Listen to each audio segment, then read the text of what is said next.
Ladies and gentlemen, welcome, welcome. This is Badge versus Badge, Undisputed. This is Chad Shepard, Badass Shepard with Chuck Fowl. So our first fighter coming down.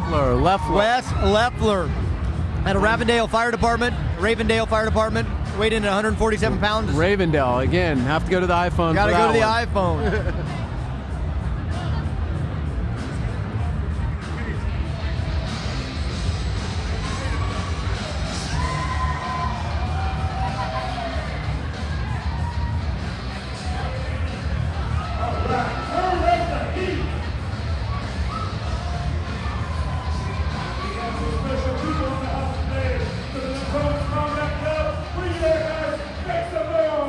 It's like Wes Leffler still making his way down. You'll notice under the camo rules, these guys wear different, they wear a rash guard for the MMA. And Wes will be in the blue rash guard. And most likely Stephen Gruber will be wearing a red rash guard. And Stephen Gruber fights out of Righteous Warrior. He's known as Stephen the Gremlin Gruber. Gremlin, okay. And Wes is known as Wes Jonesy Leffler.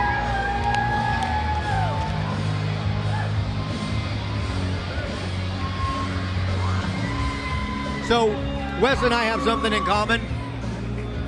And if we can fight, You're not a gremlin. yeah, we're both gremlins. Okay. We both turn into fuzzy, crazy creatures after midnight, and if we no, Yeah. he also would Again, like, another ex-girlfriend of mine. the person that he would most like to fight, Joe Rogan. Oh, why? I like Joe.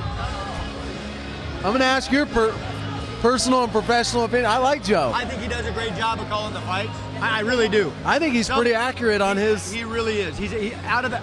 I mean, if you're going to take a poll of all the guys out there that call fights, Joe Rogan is on the top. I like Frank Trigg. Frank Trigg is pretty good. I thought he was good, yeah, too. Frank Trigg is pretty good. I think it would just be fun to fight Joe Rogan. Okay. He's Whoa. Stephen Whoa. on fire. He's a fire plug, man. Oh, boy. Got the quasi mohawk. going on, yep. This is going to be his 5th fight, so he's a pretty experienced guy, as is Wes Leffler. Both of these guys are really tough guys. Leffler does have a little bit of a weight advantage in this fight. Leffler's blue coat. Okay. I believe it's 147, and Gruber came in at 138, so he is a little heavier. Let's get it! Both have about the same amount of time that they've been training. Leffler's got a little bit of an age. He's a little older, but it's gonna go on. I've heard a lot about Stephen Gruber. I've heard he's a real tough. Ooh. Brings a hard. Ooh, whoa! That's all right. Hey, whoa! Caught him with a big left hand and dropped him. Leffler's already in trouble. He's doing the Donkey Kong. Leffler's gonna try and wrestle. He's pulling guard. Already he's got half guard. He pulled half guard trying to protect himself. That was Guys, I apologize. It's a little hard for me to see when they hit the ground, but I'm gonna do my best to call the ground game. He's got to try and pull. Gruber's going to try and jump to the mount. Leffler's going to try and hang on. He's going to get mount here in a minute. Get mounted. Oh. He's working that mount, but Leffler's doing a good job. He's doing a good job, yeah. He's going to swept him. Nice. Good sweep. He's going to end up in guard. Going for a little, Gruber's working the stand-up. Oh, just want to pull him back down. So Leffler wants to stay on the ground. Obviously, he feels pretty comfortable with his jiu-jitsu game to be jumping guard. Or he just didn't like getting punched. Stand up! Again, Leffler working that half guard. Looks like Stephen's going to go for an arm triangle if he can keep that head down and pass the guard. Although Leffler looks like he's pinching on the guillotine in the half guard. It can be got. He can get it from the half guard. That's a tough spot, though. Yep, he passed over. If he hangs on to that guillotine, he's going to get choked out, though. I don't know how Gruber's game is, but there's a great choke that I love right there. Really? Called a Von Flu. Nope, he doesn't. He doesn't know it, or he doesn't want it. Leffler needs to get up on his side. He's flat on his back. He needs to get to one side. He's setting himself up he's working.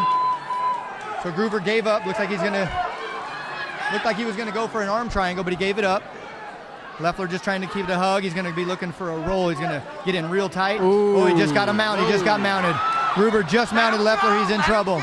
Look. Leffler's in trouble. 10 seconds left. Gruber hears the 10 seconds. Realizes he's got 10 seconds left to do something. He's gonna try and pull off an armbar. He's gonna work for an armbar in the last 10 seconds. Oh! What did I say? Wow. Excellent job by Gruber. He waited for the last minute. He knew he had 10 seconds left. He knew that if it slipped out, he wouldn't be in trouble, and he jumped for that armbar at the last minute. Great job. Not just a good job fighting, but a great job of paying attention to what's going on in the fight, knowing where you're at, knowing I've got a couple of seconds left, and go for it. Exactly. Why would I leave it to the judges? Yeah, no, Why would you're I go right. another round if I can end it right now? And he did, and he didn't waste any time. No, that was great. Excellent job. Excellent job. Man. Exciting fight. That was 20-year-old guy. Exciting fight. 20 years old. 20-year-old gremlin. This is a kid to look at, man. Keep your eye on this kid. That was a great job. You look good.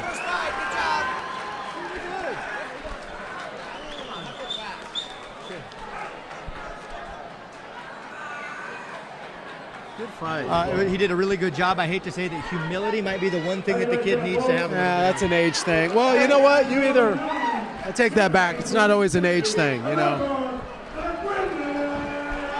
Yeah, all right.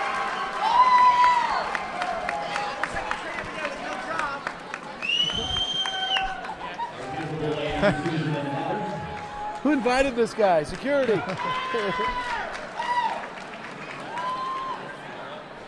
He looked tough too. Yeah, super tough. Yeah, he looked really good. He just, he was working that ground game. He really wanted to stay on the ground. He didn't really give himself a chance to stand up, and I think he.